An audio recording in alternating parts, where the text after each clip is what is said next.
लेकिन मुझे शर्म तब होती है जब डब्बा लेके सड़क किनारे रोड पे मैं ड्राइवरों को शौचालय के लिए देखता हूं। उस समय मुझे शर्मिंदगी अपने आप में महसूस होती है कि मैं उस भारत से आता हूं जो विश्व में विश्व गुरु बनने की बात कर रहे हो, और भारत में लाखों ड्राइवर हर रोज सड़क किनारे डब्बा लेके बैठने की बात कर रहे हैं। तो ये एक बीमारी है आप सभी को, उस बीमारी से मैं भी ग्रस्त हूं, उसी बीमारी से आप भी ग्रस्त हैं।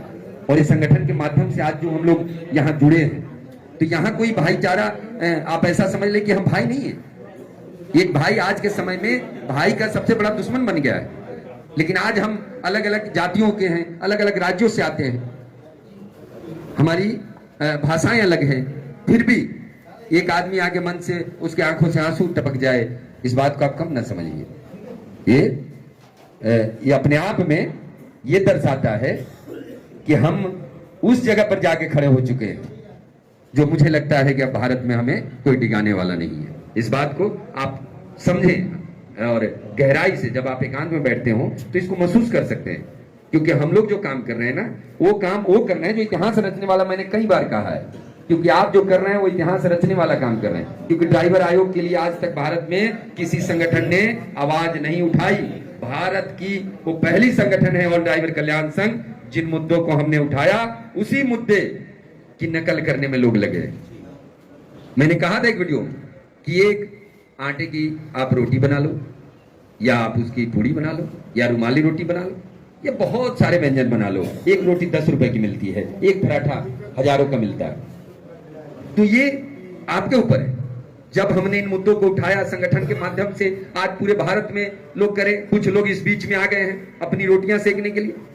वो कह रहे हैं कि हम कर रहे हैं। अगर तुम कर रहे थे तो इतने सालों से कहां पड़े थे? कुछ यूनियन वालों ने कहा कि हम ड्राइवर की बेहतरी चाहते हैं। अगर तुम बेहतरी चाहते तो आज 78 साल बीत गए, ड्राइवर आयोग भारत में क्यों नहीं बना भाई? क्यों नहीं बना? अगर तुम बेहतरी चाहते, मोदी जी भी विश्व गुरु बनने की तैयारी में लगे हैं, अच्छी बात है। मेरा भारत अगर विश्व में सबका शीर्ष बने, नेतृत्व करे, तो हमें बड़ी खुशी होगी, क्योंकि मैं भी भारत से आता हूं।